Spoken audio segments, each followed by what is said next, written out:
Looks like y'all are starting to gather. I've sipped on some water. I've wrestled with my USB cables, causing a slight delay, so I'm sorry for that tonight. Can't be here long. Got work in the morning. That's fine, Dark Wolf. Thank you for popping in also. Dark Wolf and Derek, before you each go to bed, if you can, I sent a message over to you, and I'd like at least some input, or if you need to sleep on it, that's fine. But I'd like your input on something here soonish.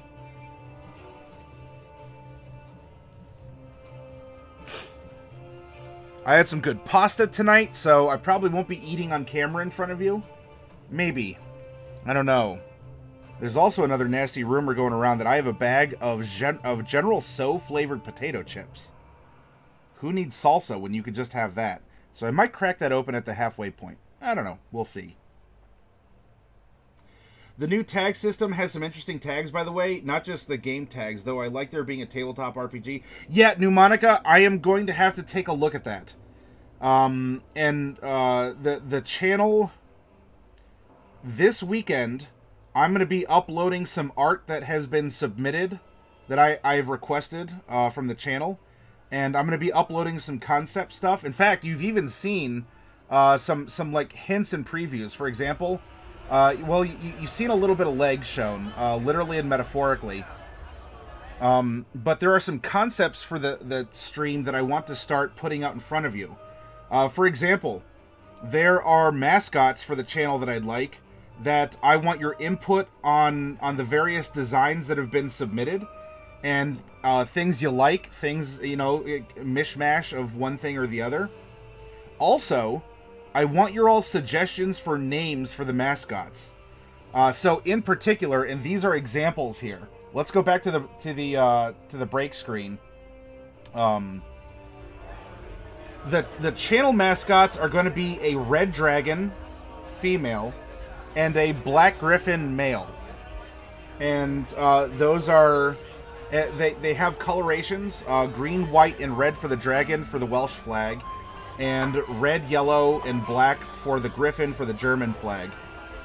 As just some nice, you know, a nod to some ancestry and heritage, as well as promoting the wonderful and fantastic that we employ. However, the tumbled wench that you see above, the hapless lass who wants to serve you cold frothy drinks and tripped on her own skirts here, I would like to come up with a name, not just for my two mascots, but I'd like to come up with a name for the tumbled wench herself. And there is going to become a familiar for the stream that that will have a design associated with it too. You'll see the familiar show up here and there, including some voice acting for the familiar. And I might be interested in getting some voice acting for the other characters as well. But I would like your ideas on a name for a familiar. Diadem says Matt on the chips. Maybe not on the General So, if that's not your thing, Diadems. If you can find it. Prime rib and horseradish potato chips. Oh my gosh. Prime rib and horseradish potato chips. For reals. So part of this, kind of on what Pneumonica was talking about, there's a new tag system. I have to go through. I want to retag, not necessarily rebrand, but I want to retag the channel, upload a different icon for the channel. That's just not the yellow shield with the black griffin. And do a couple other maintenance things. In fact, Chaotic Blue kind of poked at it on the last broadcast. I need to update the schedule that you see down below. Especially because there are more of you that I would like to feature and have on as guest DMs. Or just to put out there, hey, maybe you all really wanted to know about mass combat, but you're not seeing this until the VOD a day later or on YouTube or something. You're like, oh, I would have liked to see this live and participate in the conversation. I could have let you know that I was doing this. No, the general is a bit too spicy for you, and no way on the horse. The horseradish is very mild. They didn't make it super nose-busting, Diadems. Yep, the prime rib ones from Kroger. Diadems, you know the ones. You said that you've seen their brand float out your way. So anyway, there's a lot of maintenance that needs done. Some art assets to put up for your all's consideration. And we're gonna be moving forward here. By the end of the year, because it'll have been, well, I mean, by the year, maybe by the end of a year of broadcast, because I started broadcasting on Twitch at the end of January. I think that we will have a fully functional battle station. The channel has grown. It has its own identity. It has its own art assets, mascots and such, which also will mean, for those of you who do subscribe to this channel, number one, thank you. And number two, you will be in possession of some emotes based on the art and concepts and other things that we've developed as a group over this first year of broadcasting. And I've been stingy, or not really stingy, but I've been reserved on the emotes so far, because if I put them out there for you, I want you to be able to use them, yes, in chat, for sure, here during our broadcasts. But, you know, if we go and raid someone, or or you're watching another channel, I want you to have some fun with it there too. You know, get some use, get some further use out of it, because that's one of the benefits of subscribing to a channel. And I didn't just want to, throw something out there that you're like, it's good, but conditional. And, not being a partner yet, I get 3, and most of my subscribers would just really have access to the 1. So I want to make sure that that 1 really counts, and you're going to get a lot of mileage out of it. Diadems never had horseradish, never will. Pneumonica, there's a role-playing tag, a writing tag, and a campaign planning tag, all of which seem appropriate, although I'm not seeing the tooltips that explain the meanings when I get the drop-down list. Okay, Pneumonica, can you send that to me in a side message on Discord or something? That way I have it as a sticky note in front of me for when I go through and do this.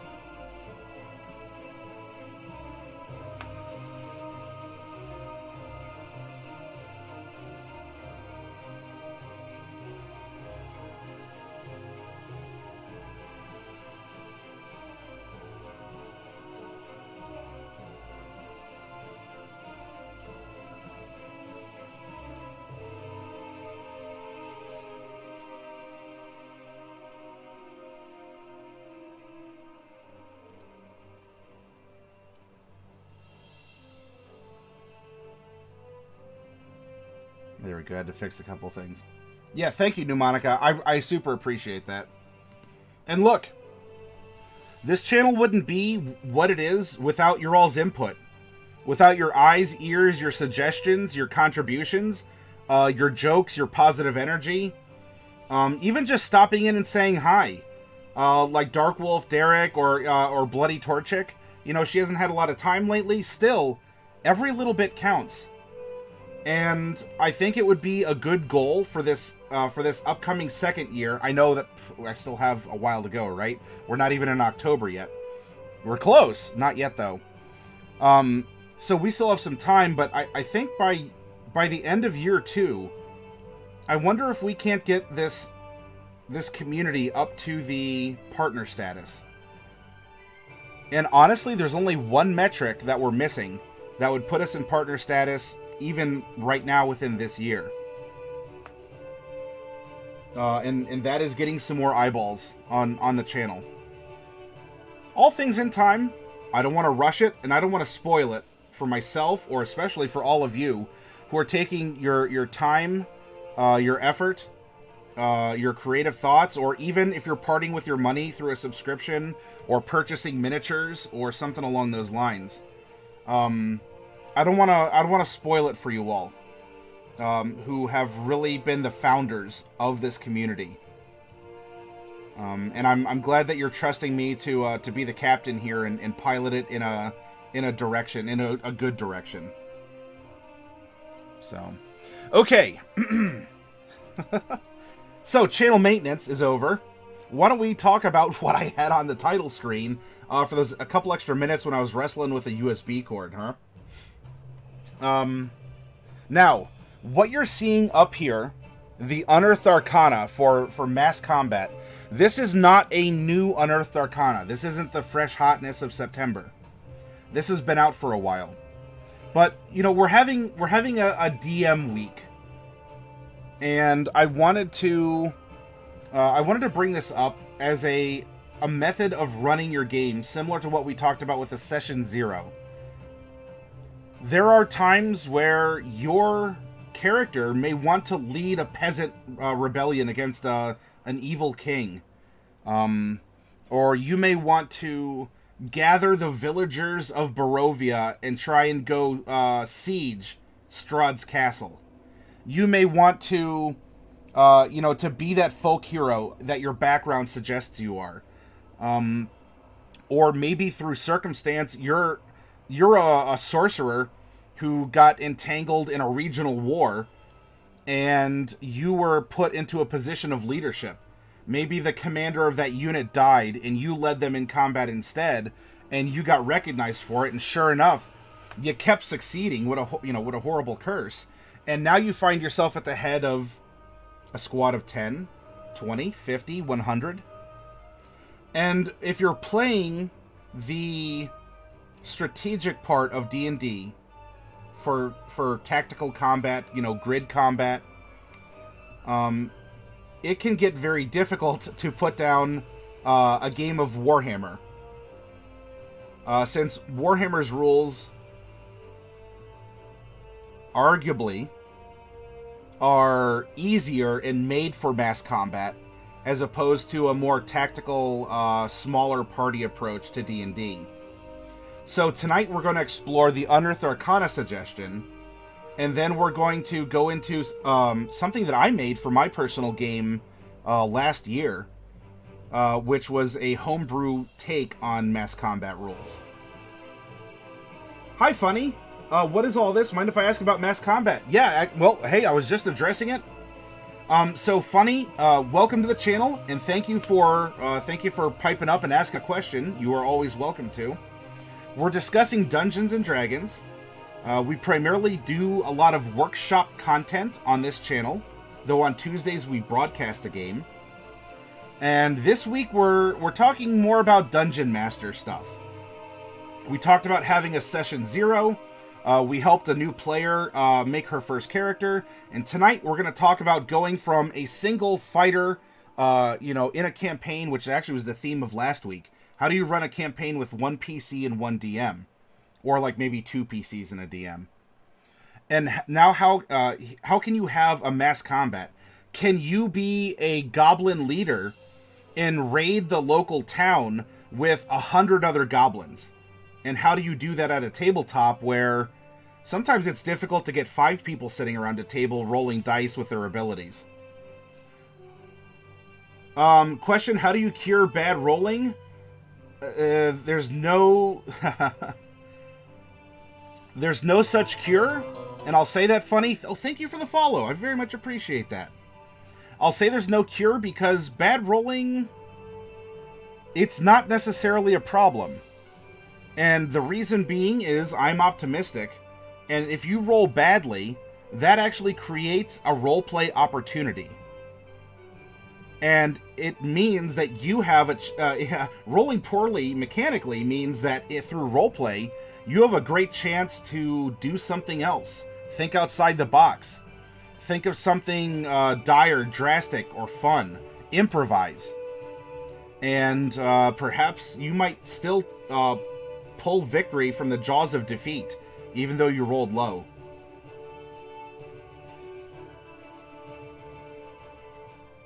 So if you look at it that way, Funny, you'll always win, because you're either going to roll high, or you're going to roll for a roleplay opportunity. Ta-da! Problem solved, right? Alright, so for tonight, I'm going to make the presumption that most of you are familiar with a character sheet and you know how to operate a character in single combat.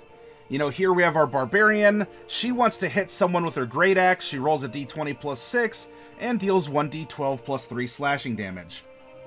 One barbarian, one monster, bada boom. Forget about it. Yeah, on to mass combat. We'll get there, Funny. And Funny, should you or others out there have questions along the way, you can ask. You're not going to interrupt me. I'm not here giving a speech and you're interrupting class by raising your hand and asking a question.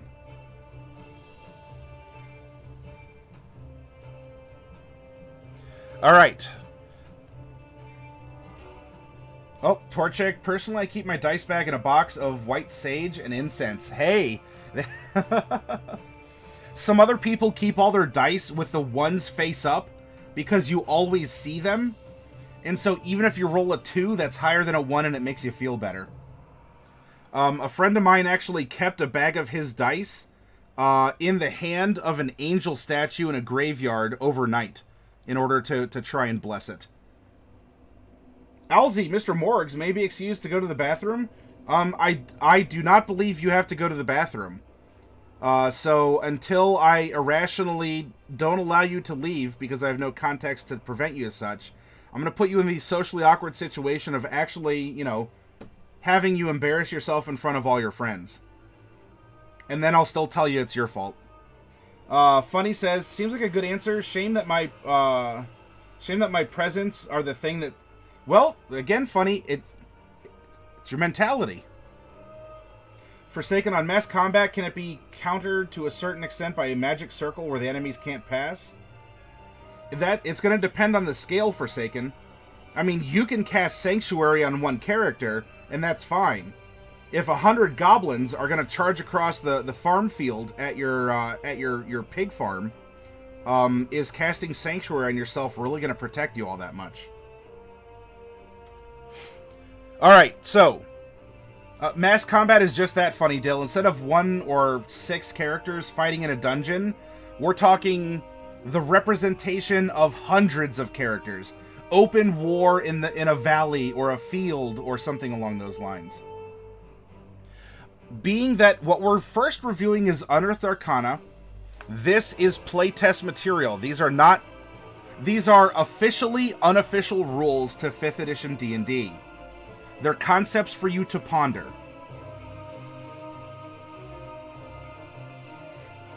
Yeah, I did equate it, you know, a game like Warhammer would have rules meant for mass combat. So that's why approaching 5th edition through mass combat, there are different considerations.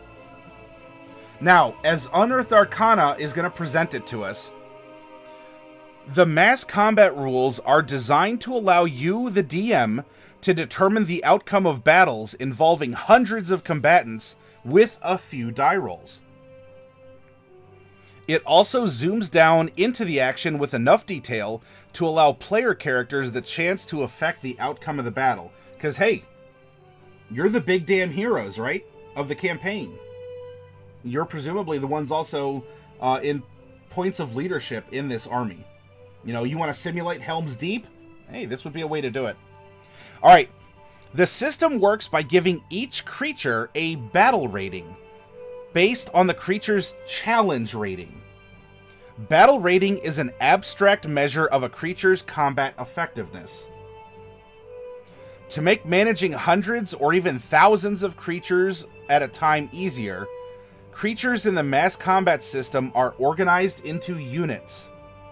A unit might include hundreds of individuals. Each unit involved in a battle also has a morale rating. Morale measures the unit's motivation to engage in battle. Units with high morale are willing to fight to the death, while ones with low morale are likely to fall apart in the face of adversity.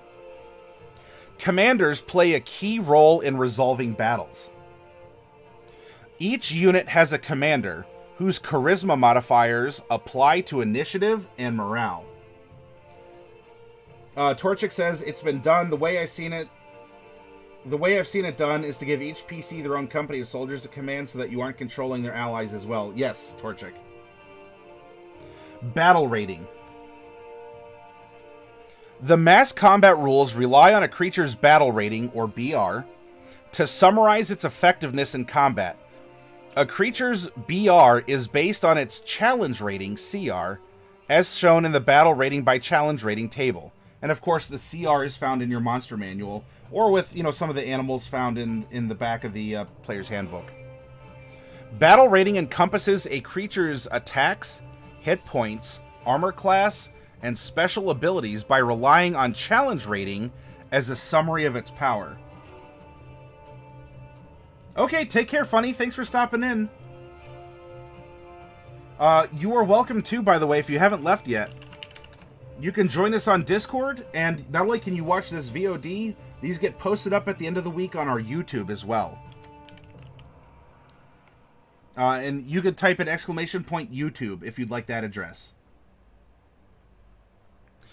Battle rating starts as a bonus from +1 to +50. A creature of CR1 or lower is too weak to provide a battle rating on its own. The table shows that such creatures provide a +1 bonus when they gather in large enough groups. For example, for instance, 5 CR 1/2 creatures provide a battle rating of +1. Smaller groups of CR 1/2 creatures provide no battle rating. In combat, a unit's battle rating can be reduced by being attacked, going as low as 0 or a negative number. See the attack section later in these rules for details. And so here's the sample chart. You have so +1 per 20 creatures that are a CR of 1/8. And I think let's use CR 1/2. I think that's wolf. Every 5 wolves will make 1 battle rating. So if you are a druid with 50 wolves, your battle rating is 10. If you are a druid that is commanding an elder ent or something like that, that has a CR 9, 1 ent of CR 9 is going to give you a battle rating of 10. So with this conceptual scale, 50 wolves and 1 treant are going to be statistically close. And we'll explore if that's the case or not, but let's just go one step at a time. The druid might too, Pneumonica. Yeah, for purposes of, it's League of Legends. The summoners don't really, they watch the other people fight. So you have the druid standing outside with the ent. We're playing Pokemon, right? One druid sends in an ent, one druid sends in 50 wolves, and we see what happens. So there we go. Soraya has a battle rating of 10.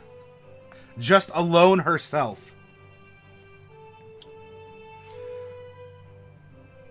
A unit is a single cohesive group of soldiers that is organized to fight together. A unit can comprise up to 400 tiny, small, or medium creatures. Larger creatures take up more space when counting toward that limit, as shown in the creature size in units table. To count toward a unit's limit, the creature must have a battle rating. So you have a budget of 400, and you use this, like how you want to form your army, and you fill in the slots with the creatures that you have. For example, a unit could include 50 large creatures and 200 medium ones. The total space taken up is 400. 200 for the larges, right? Large is 4. And 200 for the medium. Bip, So 200 at 1 is 200. 50 at 4 is 200. And we have made 400. That very well may be, Bro-Plier. I mean, if gods are manifesting on the battlefield, then what can mere mortals do? Each unit must have a commander. The commander needs to be one of the creatures included in the unit, but does not count toward determining the unit's size. Note the commander's charisma modifier. Battle rating total. I think that kind of addressed what you were talking about, Pneumonica. Once you have created a unit, total up the battle rating values of its creatures, including its commander. There we go. It is talking about what you're talking about. The total is the unit's battle rating. Oh, sure. No problem, Forsaken. Thank you for coming in. And let me know when you want this in minis shipped out to you, okay? And I'll get these in the mail. For creatures that are mounted, such as knights riding a horse, add the battle rating for the mounts based on their challenge rating, just as you would for any other creatures. So you have paladins riding on horses. Horses have a CR of 1/2 or 1 or something like that. A warhorse might be 2 because it's trained. I forget offhand. So all of that gets included. All right, Forsaken.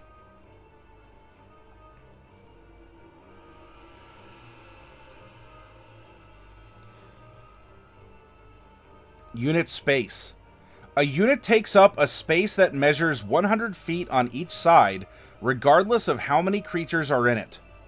The unit size is an abstraction to make tracking units on the battlefield easy in play. What that means is one Mert figure, for example, represents one unit that could have ogres and whatever else in it. So it's taking hundreds of units and it's putting it back into the tactical grid-based combat of movement and such. Ranged attackers.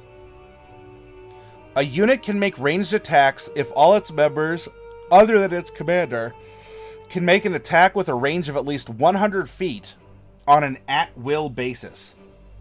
If this is the case, note the shortest maximum range of its members' ranged attacks. That is the unit's maximum range. Well, we're kind of talking about it, Bro-Plier.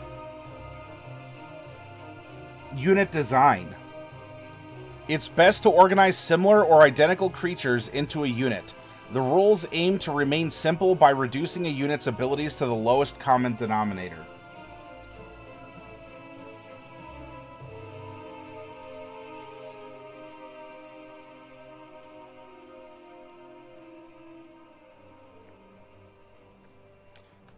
Morale rating. Morale is a rating like an ability score modifier. It ranges from -10 to +10. These rules sometimes require a unit to make a check using its morale rating. Roll a d20, add the unit's morale rating, and compare the total to the relevant difficulty class, just as for an ability check. You select a morale rating for each unit involved in a battle. Assign the rating based on how the unit has been treated by its allies and commanders. Oh, pardon me. Again, I ate before coming live here, and so you know how you eat and your body's like, oh, we're gonna digest, and you're gonna get sleepy and love it. It was good pasta too. Assign the rating based on how the unit has been treated by its allies and commanders, the stakes of the battle, the unit's investment in the outcome, and any other factors that you think should play a role. So this is open for haggling with your DM or your fellow. You know, you wanna run some war games with your fellow PCs. Maybe you have everyone is a noble. Everyone is a noble in this campaign, and they all have been given a unit, and they want to test their resolve in mock combat. So anyway, here's a chart for the different morale ratings. Openly rebellious, shaky, stalwart, unbreakable.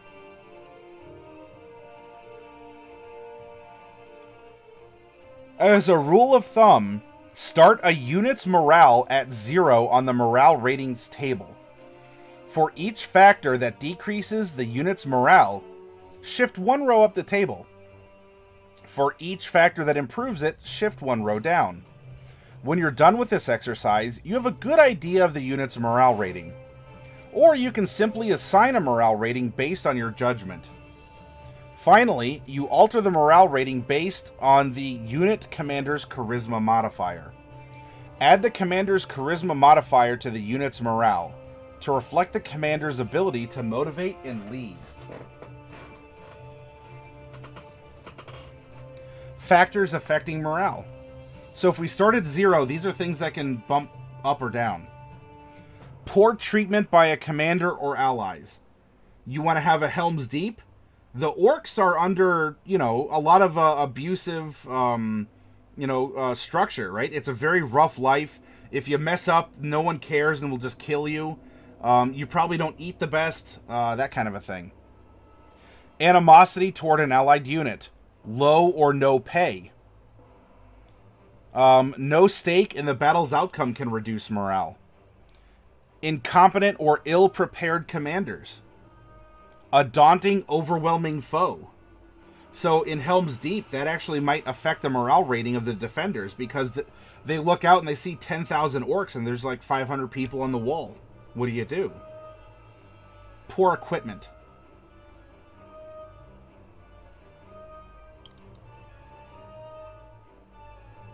Torchic says, this would be interesting to play this war on a Chinese checkers board. It kind of, yeah, right? That way we can have up to 6. Bro Applier says, I want to make a war campaign. I mean, look at the word campaign itself, but Bro Applier, all of this, look, if you can imagine it, you can manifest it in D&D. So you'd go through the monster manual or whatnot, you'd assemble your troops. You've looked at their size and their challenge rating. You have a unit or several that has a battle rating. You have gone through and you have tinkered with their morale rating, up or down, because of the various things that can affect it. And now it's time to run a battle. Now, mind you, with this scenario, a leader's charisma is what is the only mechanic from your character as a leader to affect your unit. Therefore, if you run, Krusk, the half-orc barbarian, with a charisma of 8, by this presumption, Krusk isn't going to be a good battle leader. Do you think Krusk the Barbarian actually could be an effective war leader? I'd like to think so. And so this could end up being something that you could negotiate or find an alternative. This is something that I had hoped to tackle with my own homebrew rules that we'll look at afterwards, and I'd love your opinion on them. Anyway, let's continue with what we're looking at here.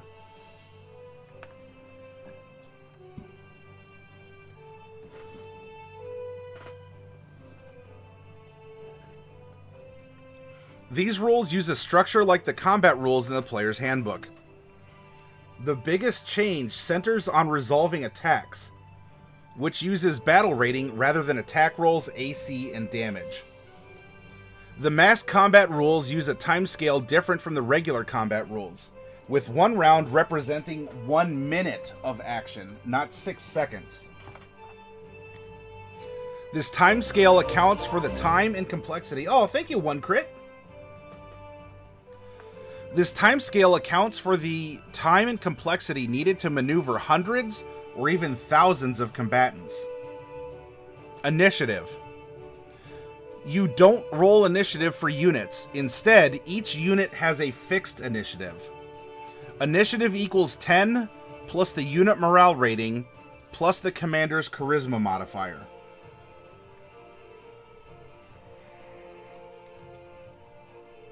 Units act in order of initiative. from highest to lowest as normal. In the event of a tie, randomly determine the order in which the tie units act.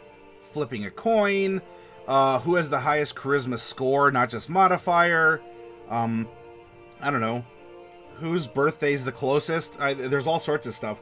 Look at most board games nowadays, and you'll see that they have some unique tiebreakers or a prompt to see who goes first.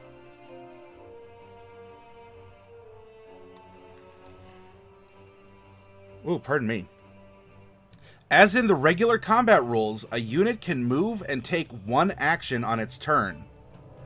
A unit can use some or all of its movement before taking its attack action, and can then use the rest of its movement after acting. Similar to your D&D character.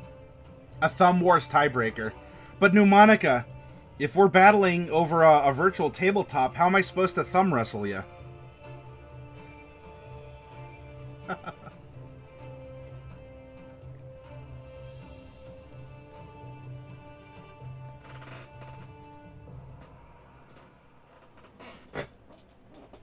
We have a cat up to mischief in here? Maybe. Maybe.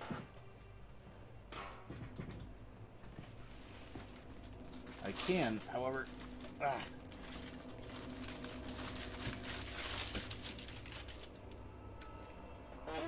use this.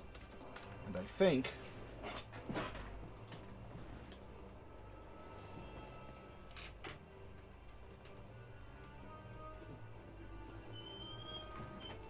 there we go. Let's try that. Hi. No, I don't... I know you know that sound, but I don't have something for you to fetch.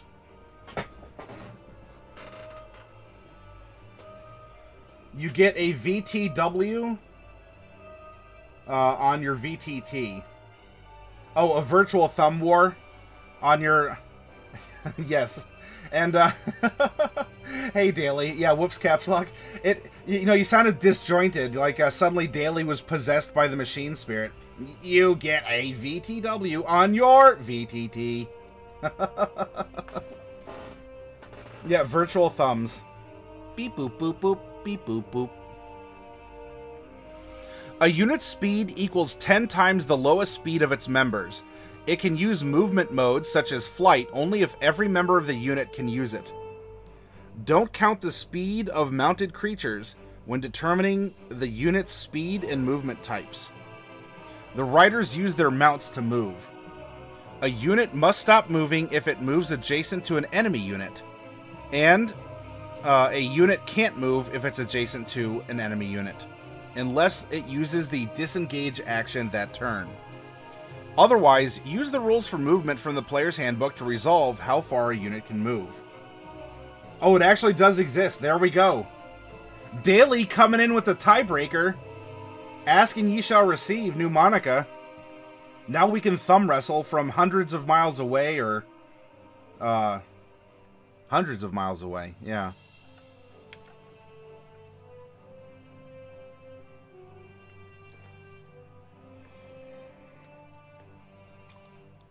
Oh, pardon me. It helps to use miniatures to track battles of great size. For these rules, use a grid or hexes. You want to have a hex crawl? Have a hex crawl. For these rules, use a grid or hexes with each square or hex measuring 100 feet on a side, and with one miniature per unit.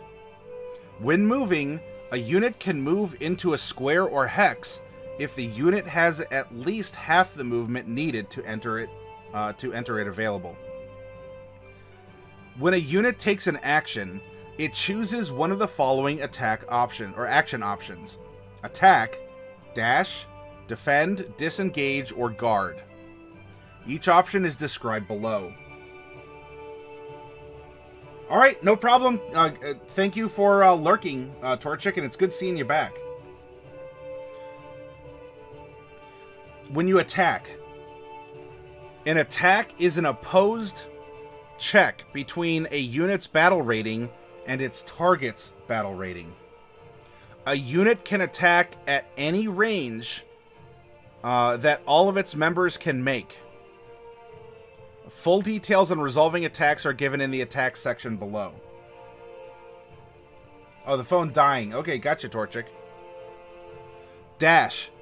A unit that dashes increases its speed for its turn. This increase equals the unit's speed. Defend. A unit that defends focuses on building a shield wall or otherwise making itself harder to hurt. Until the end of its next turn, units that attack it suffer disadvantage on their battle rating check. Disengage. A unit that is adjacent to an enemy unit normally can't move.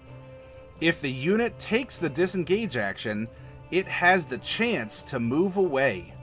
The unit must immediately make a DC 10 morale check. If it fails, it loses its action and doesn't move. If it succeeds, it can move up to half its speed. During this move, it doesn't need to stop if it moves adjacent to an enemy unit. Guard.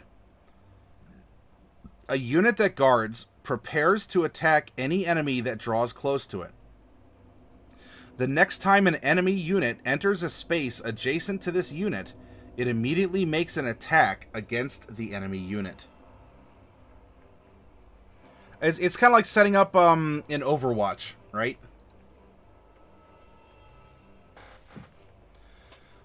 Attacks in the mass combat rules are opposed battle rating checks to determine which side has the upper hand. A unit can attack an adjacent enemy unit if any creature in the unit is within 5 feet of the target. It can make an attack at range if all its members can make ranged attacks that can reach the target. When a unit attacks a target, the attacking unit rolls a d20 and adds its battle rating, as does the target. You then compare the results to determine the results of the fight. If you tie, nothing happens, and the attacker... nothing happens if the attacker and the target tie. If the target wins. If the target's total is higher, the attack has no effect. The defenders, they don't win and damage you, but you don't damage the defenders. The target of your attack. Attacker wins by 10 or less. The attacker scores casualties, but not enough to break the target unit. The target's battle rating is reduced by 2. That is representing damage, right? You're killing off members of their group. It's going to be harder for them to overcome your own battle rating in future combats because you're defeating them, you're driving them, you're slaughtering them. You know, the tree, it squishes 10 of the wolves, and its battle rating is going to go down by 2.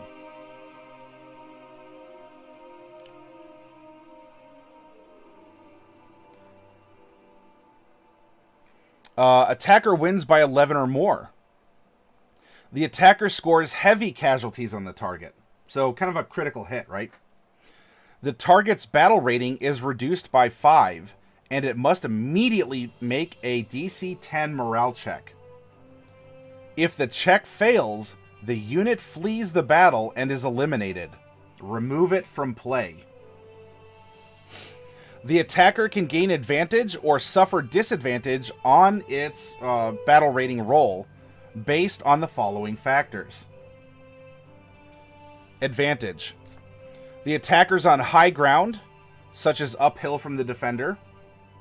The defender is adjacent to at least one enemy unit other than the attacker. Disadvantage. The defender is partially behind a wall or similar cover. The defender is adjacent to at least 2 friendly units. Right, so they're getting support from the flanks. Abstraction and a battle rating.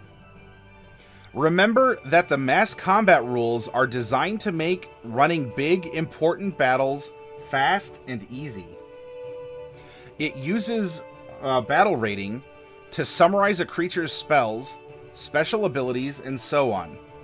There are no special rules for resistance or spellcasting because the rules assume that CR has already accounted for them. And if you remember back to when we were talking about how to customize monsters and calculate a challenge rating, those sort of things are incorporated into a challenge rating. Now, if it's something super specialized and you are actually playing Pokemon, where you have a squadron of lightning wizards, and your opposing wizard has a squad of water elementals, and, you know, in the monster manual, they have a particular vulnerability to lightning, we'll say, that might come in as a consideration because of how super specialized each of your Pokemon squads are. Overall, if you have a squad of 100 knights riding on horseback, are some of them tieflings? Maybe. Are some of them dragonborns? Maybe. Are some of them dwarves? Maybe. Do you have to account for every instance of fire resistance, poison resistance, and lightning resistance? Probably not. Doubtful, unless you're doing something very, very super special with your other PCs or your DM. Morale checks. In addition to the morale checks caused by certain actions, a unit must make a morale check if certain conditions occur during the battle. Casualties. If a unit is reduced to half or less of its starting battle rating, it must immediately make a DC 15 morale check. I mean, look, you went into this as a conscript, you know, you and your friends are leaving your home village, you're going to fight for your country, and suddenly the friend to your left and right just got impaled by a squad of unicorns rushing in and spearing people with their horns. That's going to make you very concerned. It might have you flee the battle because your own life could be at risk. That said, if you field a bunch of skeletons or mindless undead or whatnot, the skeleton's not going to care that skeleton left and skeleton right got impaled by unicorns. It's going to keep fighting. Friendly casualties. If a friendly unit within 500 feet of the unit is eliminated, the unit must immediately make a DC 10 morale check. If it fails, the unit can't move or take actions on its next turn. Because everyone's panicking. Oh man, did you see right flank, man? Oh, they're getting taken out. You know, they're coming out of the woods. They're coming out of the gosh darn woods. And so it'll have your own squad in a bit of a panic. And what that also means is that group combat, you are commanding an army, not necessarily just a squad. And if the commander next to you fails and they get routed, that's going to affect your troops. So hopefully you as a commander, your friends as a commander, or NPCs as a commander will do everything they can to keep morale high and to keep people from breaking.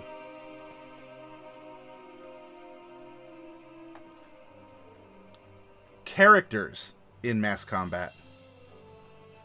The real fun of running a mass battle is giving player characters and important NPCs a chance to affect the outcome.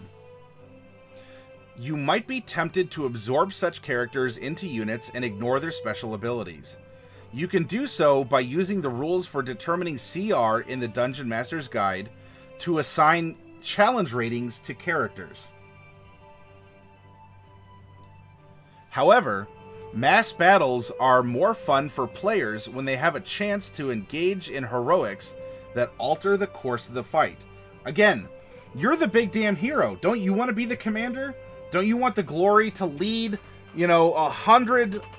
You want to lead 100 flumps across the battlefield in order to engage with, 50 rust monsters and see who wins.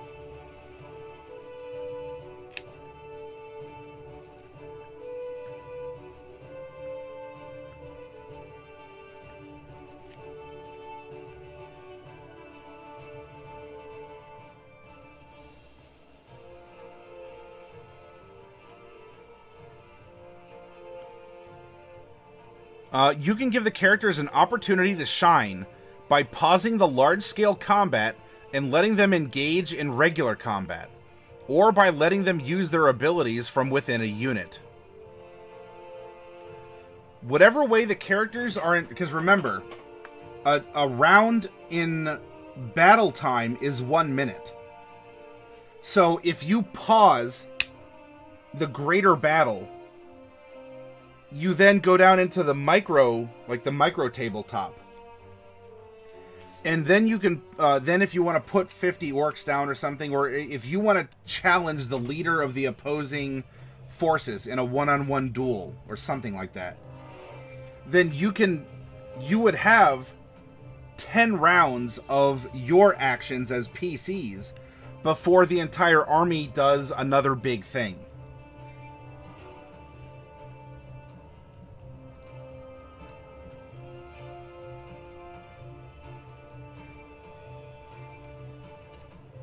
Sorry, 1 second here.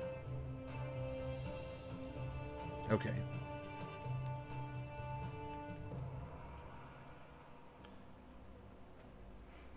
Whatever way the characters are involved in a mass combat, resolve their features, spells, and other abilities using the standard rules rather than the mass combat rules. For example, a wall of ice can block a 100-foot long line. If a member moves next to it, use the individual member's stats to make their saving throws and apply damage. If members of a unit are killed, recalculate the unit's battle rating after removing the casualties. So yes, a bunch of twig blights that a druid controls is being sent against a even like a lone pyromancer. The pyromancer could very well take out a unit of like deal significant damage to 50 twig blights, because they have low HP and vulnerability to fire, and you as a pyromancer are probably casting Wall of Fire, Fireball, all of these big AoEs that you could take out, well, depending on the size of the blast, I mean, you could take out 20, 30, more, depending on how things lined up. And so your one character can actually affect an entire unit because of your big abilities. Now, just as we talked about, well, is charisma, does that punish people? I mean, it kind of sounds like that a sorcerer, a bard, or a warlock are going to be your best commanders. Maybe a paladin too. You know, when you look at it, you're like, well, I want a commander that can AoE, and I want a commander with a high charisma, and that kind of narrows things down. Can that get equaled out in some fashion? We'll explore that in a little bit as we continue. But you know, could Krusk the Barbarian take out 20 people at a time on a turn? Maybe not, even though Krusk the Barbarian should be very battle savvy. Is this a fault of this system? Perhaps. Something to consider. Maybe you want to take these Unearthed Arcana rules and homebrew them yourself. Tweak it a little bit in some form or fashion. Give it a try. By the way, I'm going to test something here, because I think on my end, I don't know if I have a little bit of a derp out on my system. I want to make sure that that's going through. Because I had to click through some things, and it looked like it might have frozen up for a second on my end. And I want to make sure that my system is working here. If someone can just give me like a little like hi or something along those lines.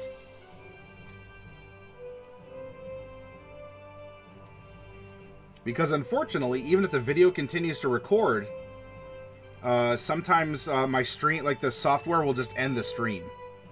And how awkward is that?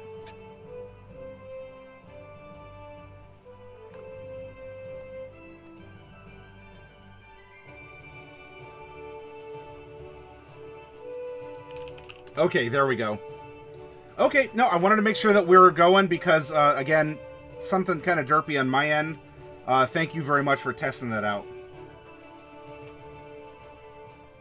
All right. Adjudicating these effects require your judgment as a DM. Consider the nature of the situation, how a unit interacts with a spell or other effect, and apply the effects as you see fit. Going back to the wall of ice, you might judge that 30 creatures from a unit attempt to smash it down. Those creatures suffer the wall's effects, but they also have a chance to damage it. Use the rules for handling mobs on page 250 of the Dungeon Master Guide. Which, by the way, that is also kind of a form of mass combat in the DMG, where it does talk about mobs. For example, you're a tiefling that rolled into town, the villagers don't like you, and they send out a mob to go after you. You might have 30 villagers and one tiefling or a party of tieflings. How do you handle that without just sitting there going, okay, roll, roll, roll, roll? Character scale combat. You can think of the mass combat rules as looking at a battle from a high altitude. You lose detail, but you can see and manage the big picture. When PCs take part in a battle, your view can zoom down to experience the action in more detail. When characters battle units, you can use the standard combat rules with the guidelines for resolving mob attacks, which is on page 250. I'll actually go to that real quick here as another reference point.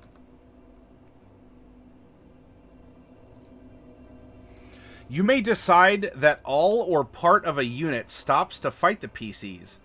Pause the mass battle and resolve the character's fight like a normal combat until you are satisfied that you have reached a conclusion, with either side defeated or driven off. You can then resume mass combat. Characters in units. So this is you as a PC inside a larger unit of ogres or dire wolves or whatever else. A bunch of scarecrows. If the characters join a unit, don't include them in the unit size or battle rating calculation. Instead, when the unit attacks, allow the characters to make their own separate attacks, cast spells, and to use magic items against the enemy using the guidelines given above. Allow them to pick out which members of the unit they want to target, in case the unit is comprised of several types of creatures. Characters attacking in this manner can target only creatures included in the target unit's BR.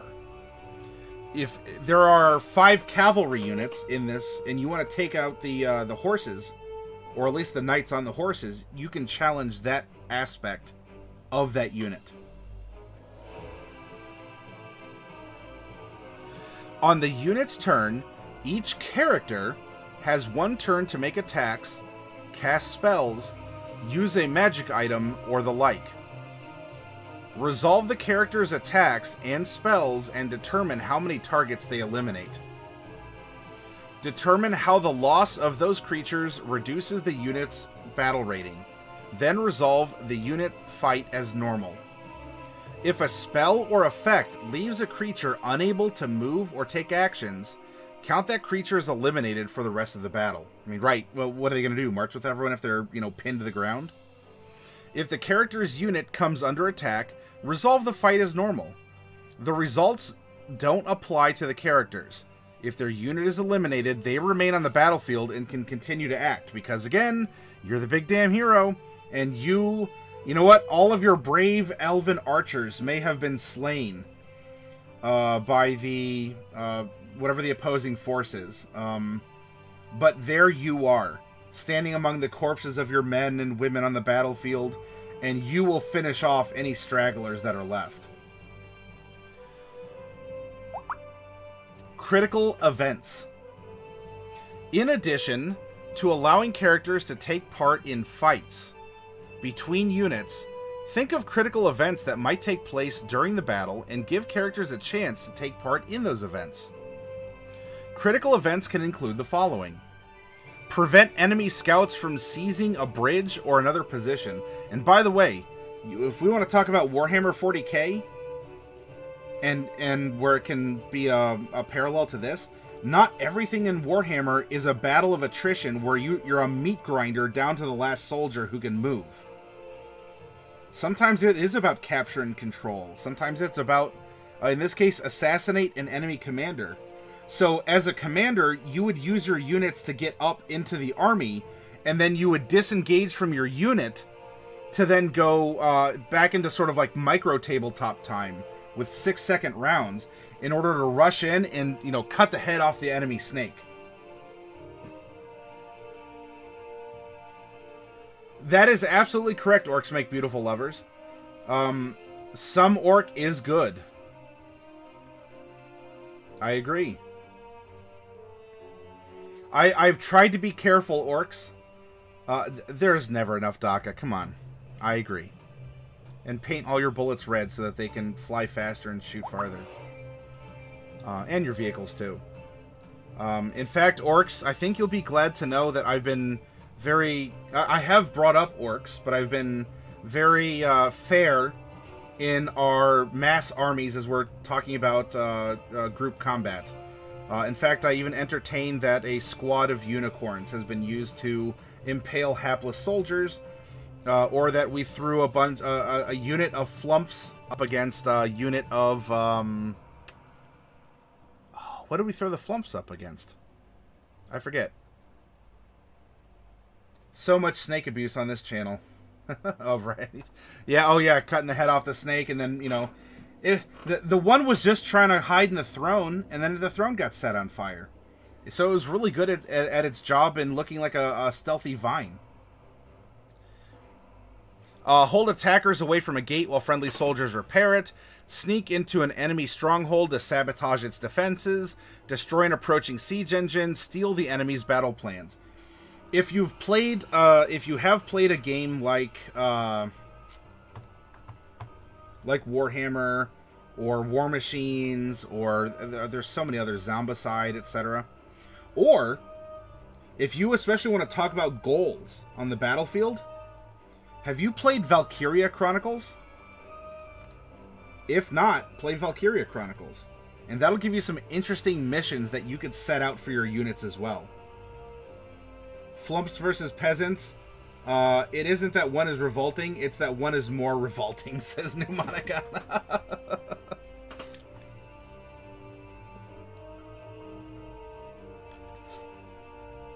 Right here, well, you know, who needs the screw attack battles of the ultimate death match of, like, Samus versus, whatever, like, Master Chief or whatever?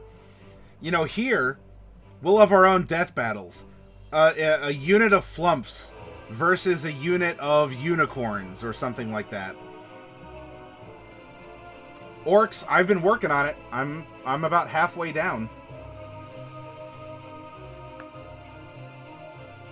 These critical events play out like a short adventure.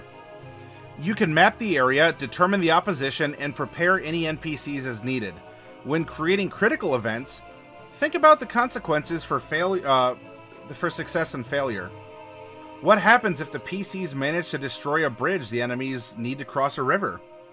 If the PCs don't raise the castle gates by dawn, what happens next? The situation at the start of a clash could be dictated by the PC's success or failure beforehand. An enemy unit might start a battle in a strong position, lurking in a village with cover, because the PCs failed to outmaneuver them. Or the PCs might destroy an evil wizard's castle gate, rendering his fortification useless in the coming battle. And finally, NPCs, PCs, and battle rating. You can always calculate a character's battle rating and simply include it in a unit. Though the level of abstraction in the rules removes individual actions from a player's control. This approach is best for NPCs who are commanders or who are background players in a battle. Treat critical NPCs, such as important villains and rivals, in the same way you would manage PCs. Let the players seek them out, for the clash between them is undoubtedly a critical event in determining how the battle unfolds. Alright, I know this. Look, I read a document to you. We're talking about applications. We're talking about different verbiage. I hope overall you were able to take some inspiration from this document and it made you think. Is this ultimately scaled and perfectly balanced? No, it is not. And the reason for that is there's so much wiggle room. Because you have monsters that you're making different units, and even that unit you could have a group of peasants who all have been put under a mental compulsion, and they will have unbreakable morale because they have been made to not be able to feel fear. Against the same group of peasants armed with the same pitchforks, so the same CR, except they're just people. And so their morale might be even shaky or at best, right? Because they have to fight other people. I want to go home to my farm and my wife and my pile of kids. I don't want to die on another farmer's pitchfork. This is madness and blasphemy. So if you use this system, there is a lot of wiggle room, and I think that you can have fun with it. It is a rather simplistic, abstract way to look at mass combat. It does focus on just the charisma of the user, however, of the commander, the player character inside of the unit. So if you are playing Krusk the Barbarian with a charisma of 8, even though you've lived through battles, you know how to fight, and you could lead from the front or the back, with promises or threats or strategy or whatnot, you would be inherently punished by this system because you don't have a high charisma. Is it possible to have too much wiggle room and total derailment occurs? Well, something like this, Orcs, I suppose, it gives you a couple variables. And of course, I mean, we can argue that challenge rating loses a lot of its meaning or power at higher levels also. At least challenge rating when it comes to player characters versus a monster. A party of level 15 adventurers will of 4 balanced level 15 adventurers are probably going to easily handle one level 15 monster. Or it's one CR 15 monster, even though it's supposed to equal out and be, a decent fight. Not necessarily lethal. But, those characters will probably dust whatever that monster is, because they're just at such a high level. So, you can face some things that can skew one way or the other. It's probably going to be more solid if you do use a lot of the low-level NPCs, or wolves, or goblins, and orcs. But I won't villainize the orcs. Maybe you want to organize orcs, because orcs are good fighters. But if you start putting in, for example, a level 20, I mean, heck, even one Lich is a level 21 challenge rating, technically. But could that be skewed? Actually, just look at a game of numbers. I will challenge you all to do this as a homework assignment, right? To do the math on your own, because you can... This is free to download. In fact, I think...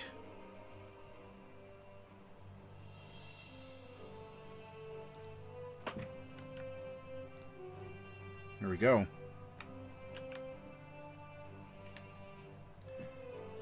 You can download that. I want you to make one unit of... Well, here, we'll use Orcs and Ogres, because they both start with O. Orcs are medium-sized creatures, right? I want you to make a full unit of Orcs. I want you to make a full unit of Ogres. And see what happens. Now, if you look at unit size, that's gonna scale one way, drastically one way. Try it then by balancing a number of ogres equal to the rating of a full unit of orcs. Can this work somewhat with Pathfinder, since Pathfinder is pretty much D&D, just not? I think the concepts can work, Orcs. And in fact, if you stick around here, when we finish this, I would like to talk up that my system might be a little bit more engaging and fun. And it won't just look at charisma with the PC involvement. But I do believe that this system could be used similarly to Pathfinder. You might have to adjust, challenge rating to one thing or the other. But Orcs, I haven't played enough Pathfinder to be able to tell you with certainty, yeah, just tweak this here and tweak that there, and you're good to go.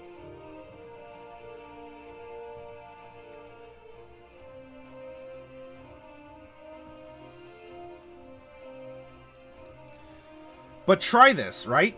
Practice this at home and see if something skews. Try making, actually do this even. Make a unit of Orcs and make a unit of Kobolds and throw them against each other. Just at home, right? On paper.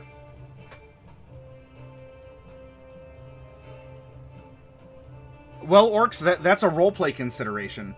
And that's something then that you and your opponent would come down to when you're talking about the morale ratings of that unit. You might have a unit of half-orcs that absolutely will fight off an orcish invasion because the orcs who are invading want to destroy everything that they know. And so you might have unbreakable half-orcs against merely stalwart orcs. Because the orcs, this is just bread and butter. It's another village to conquer. Meanwhile, you have your defenders who have everything to lose and nothing, well, and really hardly anything, if anything, to gain. And so we can balance that out where we have two medium-sized, strong creatures of equal units, but one has a stalwart morale bonus and the other has an unbreakable. What could that do over the course of combat? In Pathfinder, certain orcs will breed with humans for the leadership. They're called battlebred. Okay, that makes sense. Right? All the strength of the orcs and then all the universality of humans. Or Yumis, if you wish. But if a battlebred led an orc horde against humans, would they trust him? So now what we're looking at orcs with this system is either a bunch of background stuff in order to just presume that they are following the leader, or we take a break from the minute-long rounds in the macro combat, and then we zoom in on the battlefield.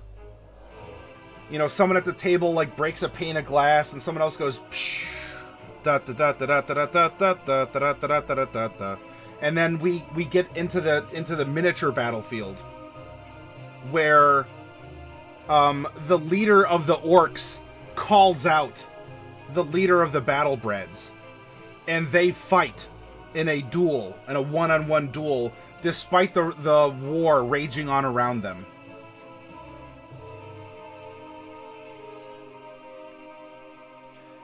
So, there are pros and cons to the system. It is fairly simple and straightforward. It's in the monster manual. They already have some conversions out there for you. And it's really just doing some easy math and doing some simulated dice rolls. In fact, I could probably even do this experiment. Maybe when I finish the broadcast, I can put a sample experiment up for you all to consider. If you want to use this for your own tabletop. Which I don't want to discourage you from doing. I mean, it's like saying, oh yeah, 5th edition, perfect, refined, no flaws. You should play 5th edition above all others because there's nothing wrong with it. Well, of course there's thematic things, or sometimes the math gets wonky. It's a part of the system. This Unearthed Arcana, what would you do if you don't... You might like the idea that charisma would make for a good leader. But what about Krusk the Barbarian? So what would you do differently at home to maybe incorporate different stats?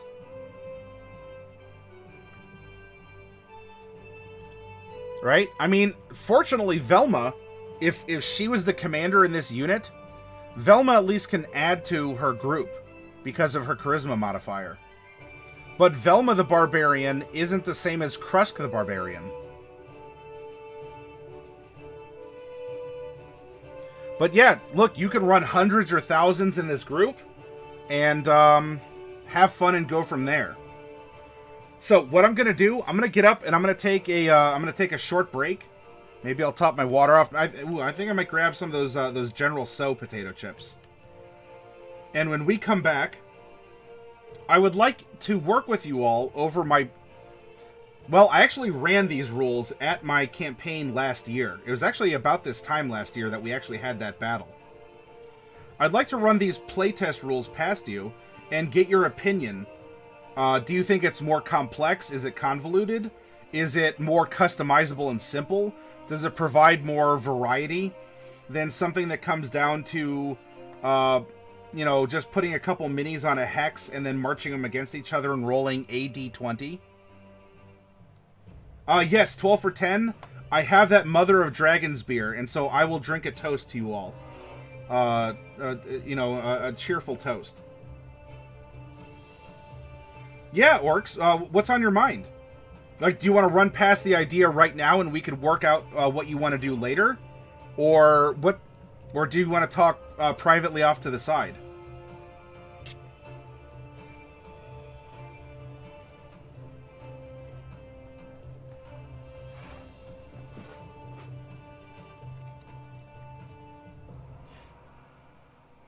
Hi, Brawl Player. Welcome back. Take your break first? All right. Everyone, drink, snack, potty break, whatever you got to do. Or even a party break. Woo-woo. Listen to some songs. Sure. All right, Orcs. We shall do just such a thing. So everyone hang tight, and we'll come back, and we'll look at, instead of mass combat through Unearthed Arcana, we're going to take a look at fates and wills. Dun, dun, dun, dun, dun.